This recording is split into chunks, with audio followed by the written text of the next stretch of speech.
कामदेव ने एड़ी से चोटी तक की कागज लगा दी, लेकिन देव ऋषि नारद की तपस्या को नहीं दिखा पाया। अंत में दोनों हाथ जोड़े कामदेव कहने लगा, बाबा नारद, आप हमें श्राप मत दीजिएगा।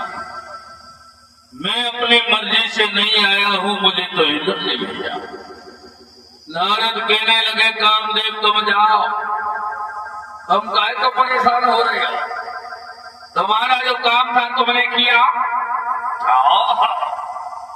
वहां से देव ऋषि नारद चले, घमंड हो गया।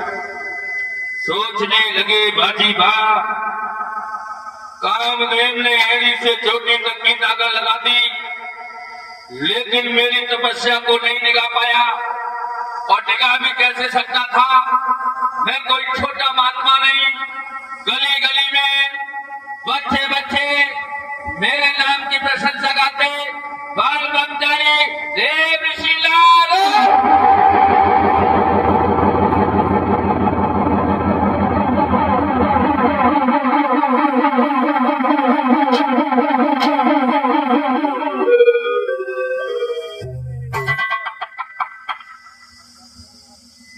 देव ऋषि नारद को घमंड हो गया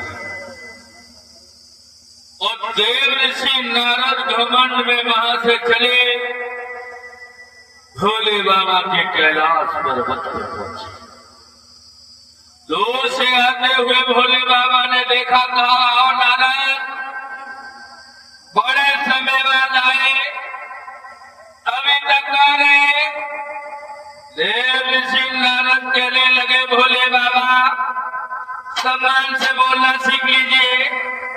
गली गली में बच्चे बच्चे मेरे नाम की प्रशंसा गाते, बाल ब्रह्मचारी देव ऋषि नारद।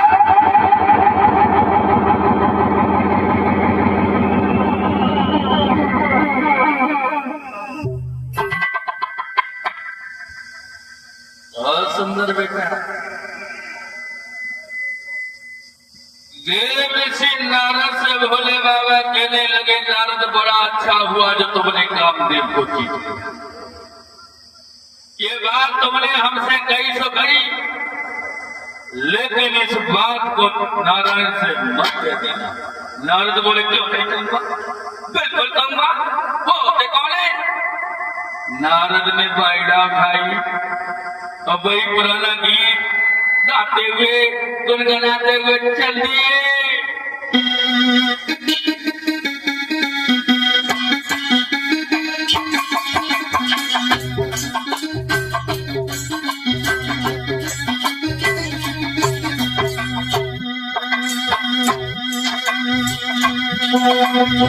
वही गीत गुनगुनाते हुए देव ऋषि नारद चले, पुराना गीत।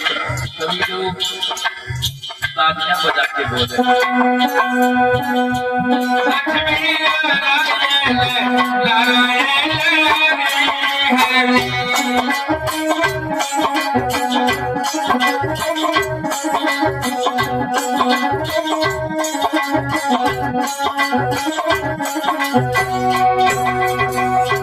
लक्ष्मी नारायण नारायण हरि।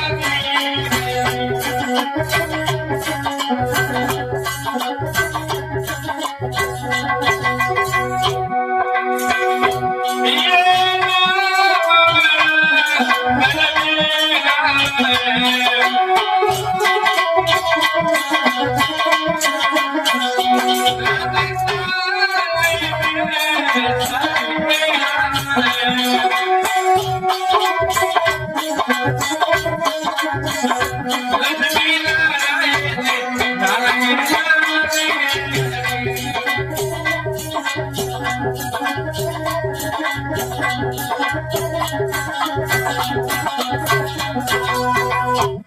देव ऋषि नारद पहुंच गए कहाँ? क्षीर सागर। और भगवान नारायण के सामने पहुंचे, प्रणाम किया, बोले प्रभु आपकी ऐसी कृपा हुई कि कामदेव ने एड़ी से चोटी तक की ताला लगा दी, लेकिन मेरी तपस्या को टिका।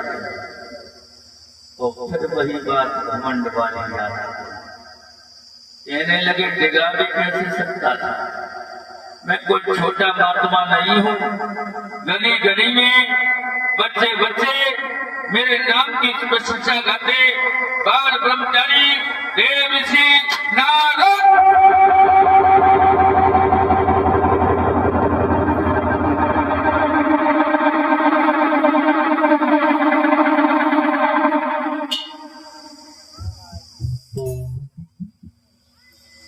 घमंड, और जिस आदमी को घमंड हो जाए ना,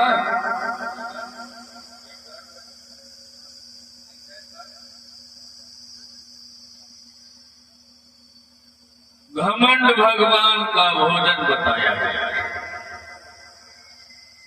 नारायण सोचने लगे जब नारद जैसे महात्माओं को घमंड हो जाएगा तो आगे चल के भला महात्मा क्या करेंगे। भगवान ने अपनी माया में नारद को पाला, और ये 101 रुपये हमारे पास में भिजवा रहे हैं श्रीमान आदेश यादव, जो इसी नगला मोती के रहने वाले हैं, उनकी तरफ से आई है।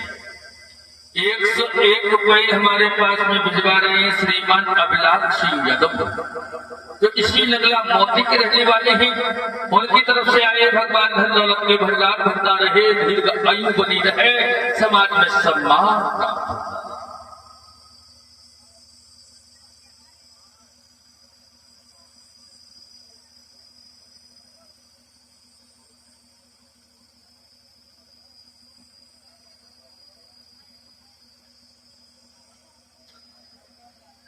व्यास के पुत्र श्री सुखदेव जी समझाते हैं, राजन परीक्षित,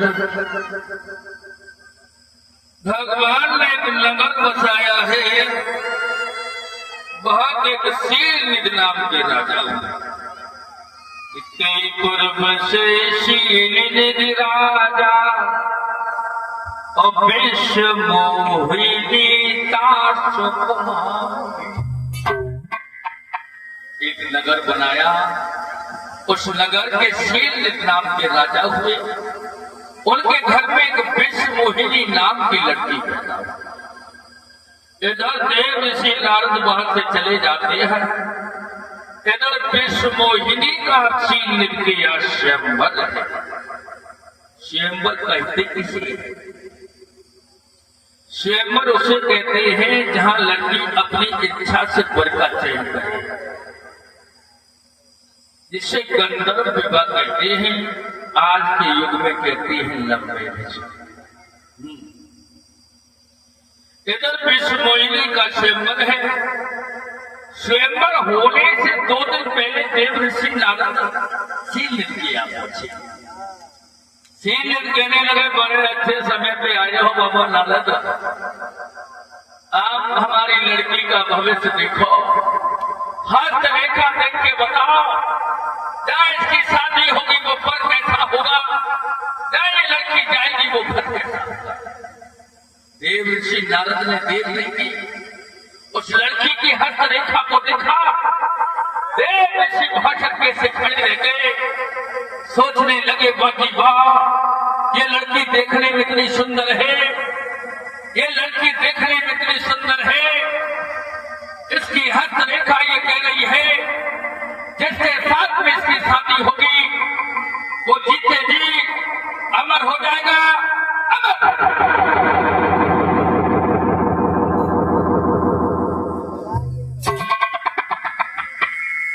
देव ऋषि नारद उस लड़की के भविष्य में उलझ गए, सोचने लगे अब इस लड़की के साथ में शादी तो हम ही करेंगे। ये लड़की देखने में इतनी सुंदर है, मैं तो इतना सुंदर भी नहीं हूं, इतना समय भी नहीं है जब तपस्या करके सुंदर बन जाए। क्या करें क्या न करें, दिल में बड़े विचार आ रहे नारद के।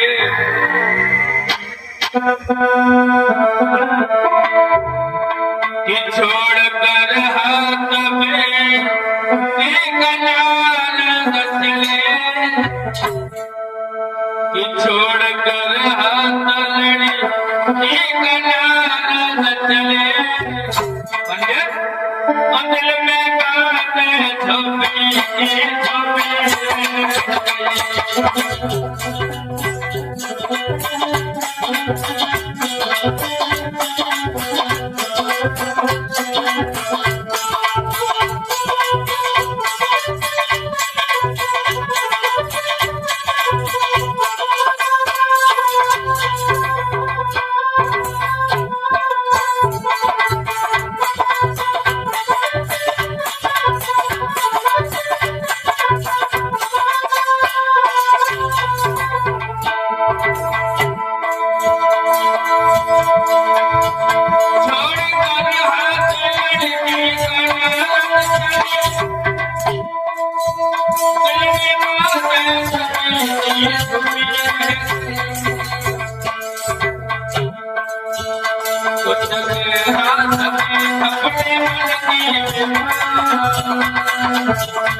कलशवाली बहने कहाँ बैठी हुई, आ जाओ तुम्हारा पति आ गया, बड़ी देर में नंबर आ गया, आ जाओ। ठंडा मंगाओ या कुर्सी डाल के बैठे हो, दूध तो है नहीं, ठंडा मंगाएगा। व्यास के पुत्र श्री सुखदेव जी कहते हैं, राजन परीक्षक व्यवस्था को देखा कर बेटा। ऋषि नारद सोचने लगे इस लड़की के साथ में विवाह तो मैं करूंगा। ये लड़की देखने में इतनी सुंदर है, जिसके साथ में इसकी शादी होगी उससे कोई हरा नहीं पाएगा, वो जीते जी अमर हो जाएगा, अमर। क्या करें क्या न करें, ये लड़की देखने में इतनी सुंदर है, सुंदर लड़की के लिए सुंदर लड़का। इतना भी समय नहीं है जो तपस्या करके सुंदर बन जाए, मैं तो इतना सुंदर भी नहीं हूँ। क्या करें क्या न करें। देव ऋषि नारद ने भगवान को याद भगवान कहने लगे, कहो नारद कैसे याद किया। नारद कहने लगे, प्रभु हर रूप दे दीजिए। भगवान ने सारा शरीर तो अपने जैसा बना दिया नारद का, लेकिन जो मोह है ना वो बंदर का बना दिया। नारद जाऊ बुखा को देख लेते हैं, जाऊ बुखा को देख लेते, बोले हमसे ज्यादा सुंदर कौन बैठा है। मैं भगवान से रूप मांग के आया हूँ, मैं सबसे ज्यादा सुंदर हूँ। अब तो विश्व मोहिनी हमारे गर्दन में देखते ही वरमाला डाल देगी, धीरे से शादी करेंगे, निकल आएंगे किसी की तरफ देखेंगे भी नहीं। अब नारद उस लड़की के प्रेम में पागल होकर के विद्वान लिखा है, और दिल में पड़े न चैन और रात को नींद न आती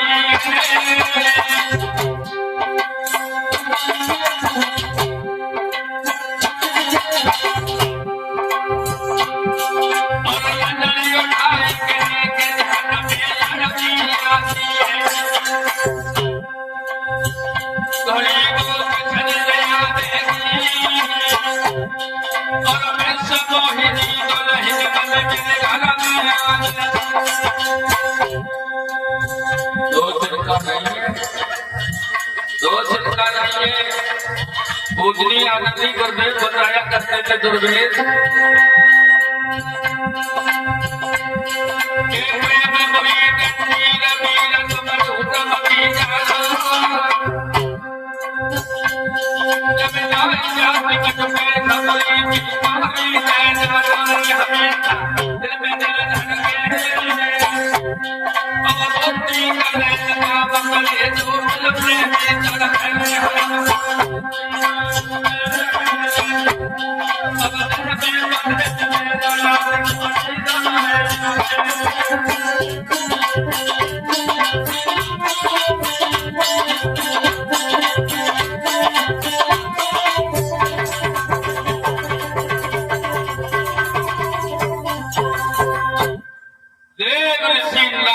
लड़की के प्रेम में पड़ गई।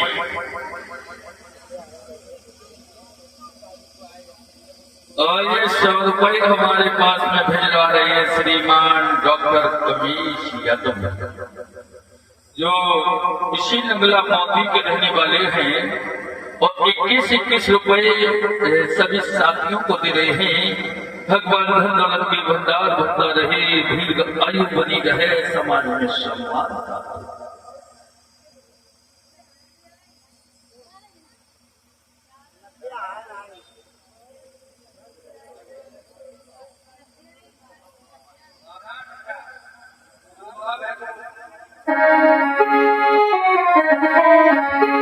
सभी लोग कीर्तन को लेते हैं, सभी लोग ताली बजा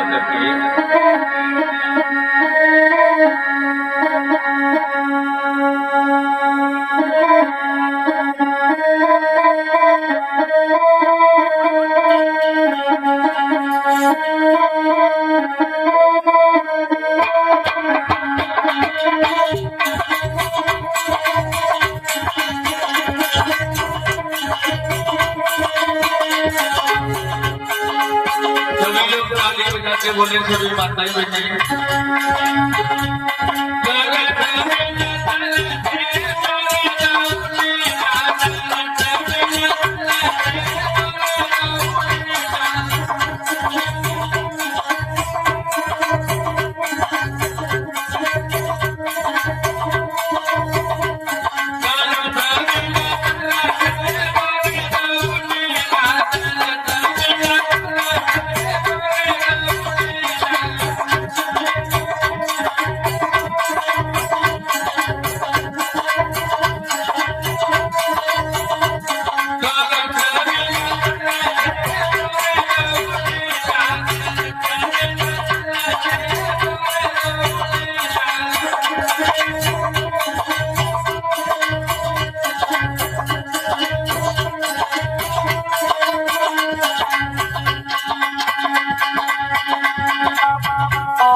व्यास के पुत्र श्री सुखदेव जी समझाते हैं राजन परीक्षित,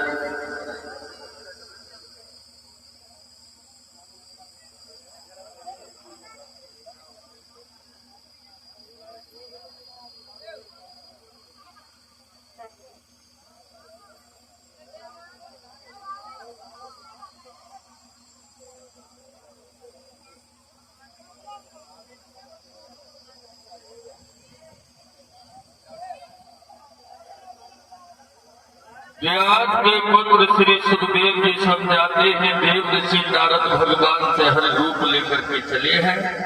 भगवान ने तो गढ़ लगा दिए हैं जो नारद की तरफ देख लेते हैं, हंस लेते हैं, लेकिन बताते कुछ भी नहीं। देव ऋषि नारद बाप होते हैं जहाँ सबसे आगे वाली सीट पे बैठ गए।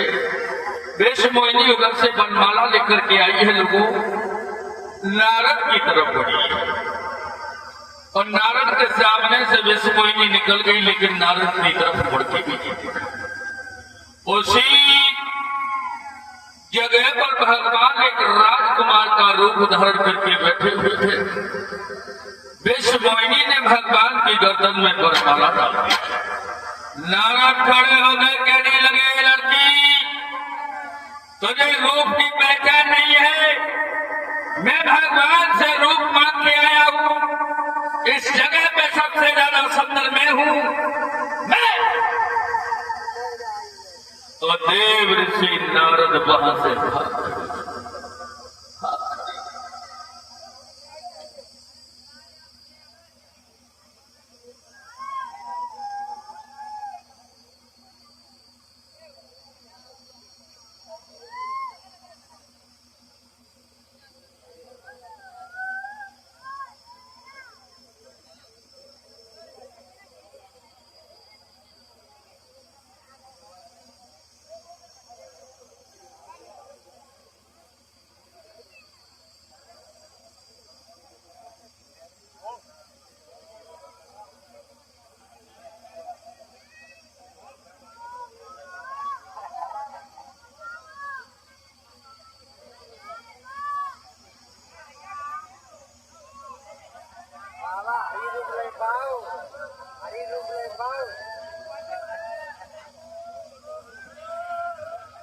बोलिए गोविंद भगवान की।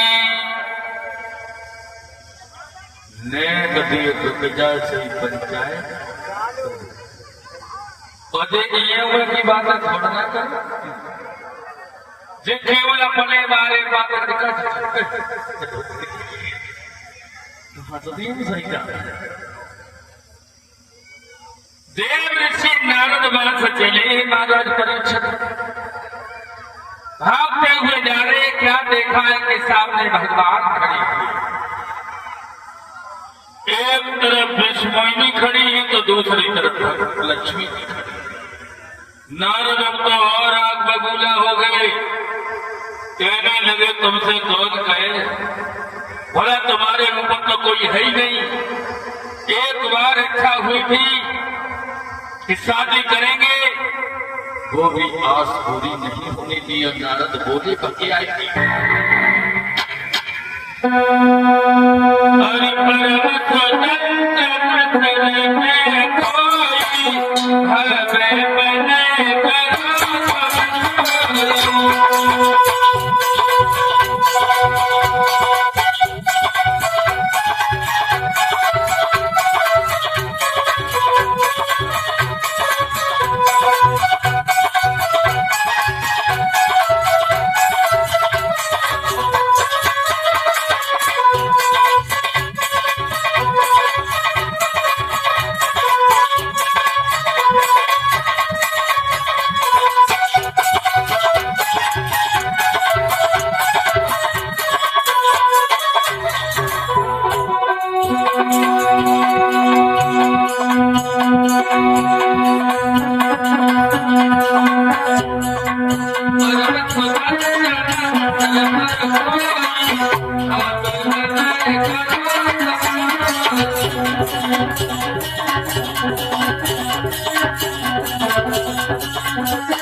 परम स्वतंत्र न सर पर कोई भवे मन करो तो बस हो।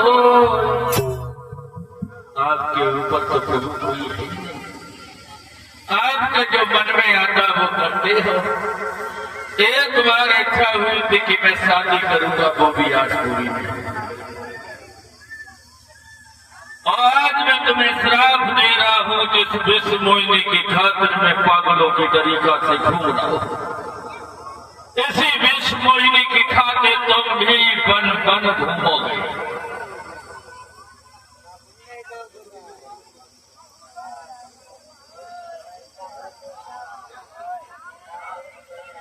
इधर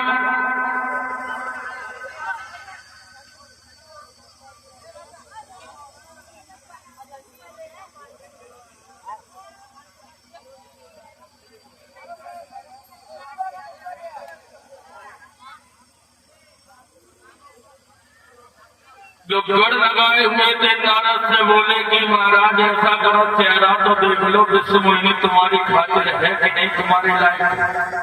और तो कुछ नहीं मिला, एक सरोवर में चेहरा देखा तो नारद और आगे बोला, कहने लगे मूर्खा,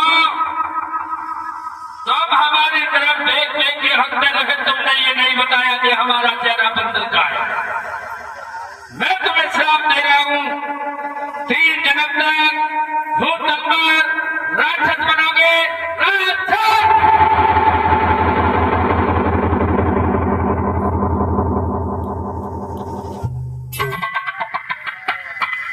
और जो बंदर का मुंह दिया ना, जब तक ये बंदर नहीं मिलेगा तब तक तुम्हारी आस पूरी। और भगवान ने जब माया को हटाया तो नारद पैरों में गिर गए, कहने लगे प्रभु ये मैंने तो तुम्हें श्राप दे दिया। भगवान कहने लगे नारद इसमें भी हमारी इच्छा थी, अगर हमारी इच्छा के कुछ भी संभव नहीं है। नारद बात से भगवान का गुणगान गाते हुए धीरे धीरे समय व्यतीत हुआ है लोगों। इधर एक दिन विश्वामित्र प्रभु राम से अवतारी लक्ष्मण को मांगने आई, आशा करके कि बोला इनका कीर्तन करवाइए। सभी माताएं मैंने ताली बजा के बोले, भाई बंधु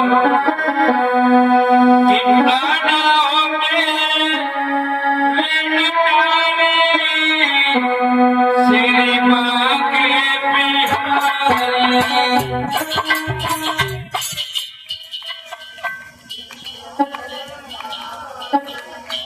जो कीर्तन नहीं बोलते वो कैसे हो जाते हैं? अकली गैर परिगौ तो परिगौ न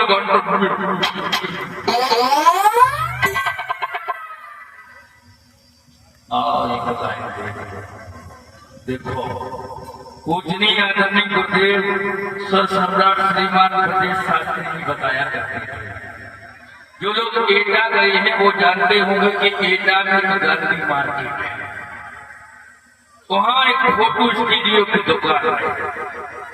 एक बड़े बूढ़े फोटो खिंचाने के लिए गए, जो लड़का फोटो बनाता था वो भगवान की कृपा से हकल हो गए।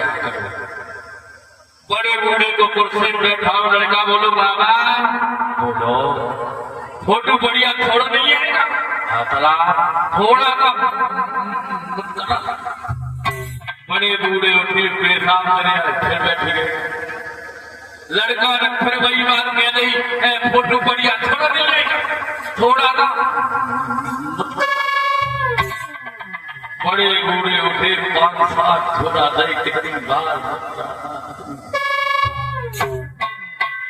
ऐसे ही एक बार हमारे मोहल्ले में एक धीमरों की बारात आई, धीमरों की बारात। उस समय गुरुजी को हल्दी नहीं लगी रहा, तो हमारे यहाँ सुबह बैंड में जो लड़का गीत गाए पिट्टू, तो वो भगवान की कृपा से चलो तो गांव की औलाद में बोली तू गाना गाओ मैडम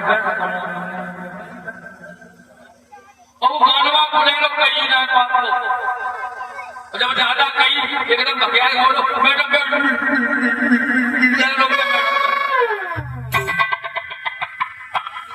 तो हकला के क्या उड़ाना होता है गैर परिगो तो परिगो लगो हाँ 3 लड़कियां रहे 3 लड़कियां और भगवान के पास है या पक्के तीनों जहाँ शादी रोक जाए तो मना करते हैं। अब तो एक नियम और लड़का अपने घर जाता है और ताई से तो आज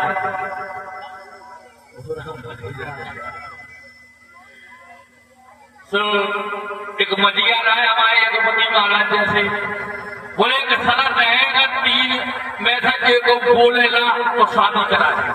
बोले ठीक है तो लड़का गौ तो कौन जब दिल समझ नहीं बड़ा पड़ गया तो जब शादी वो कह रहे हो समझी बढ़िया जब मैं मत जा जब मैं मत ला दो तो तेरे समझ अच्छी ना दूसरी बोली तारी मम्मी ने मना करने की तो ताई को बोली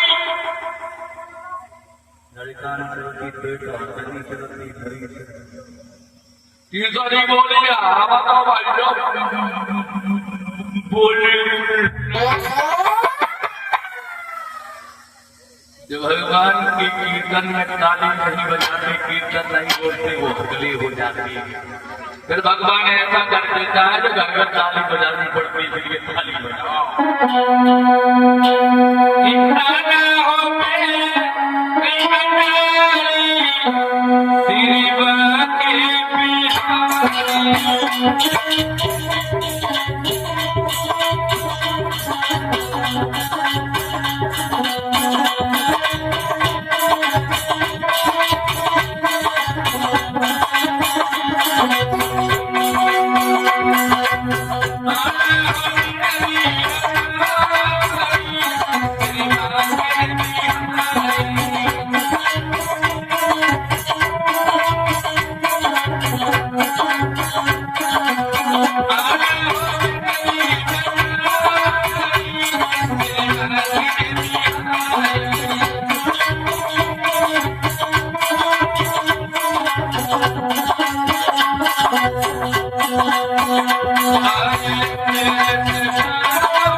रे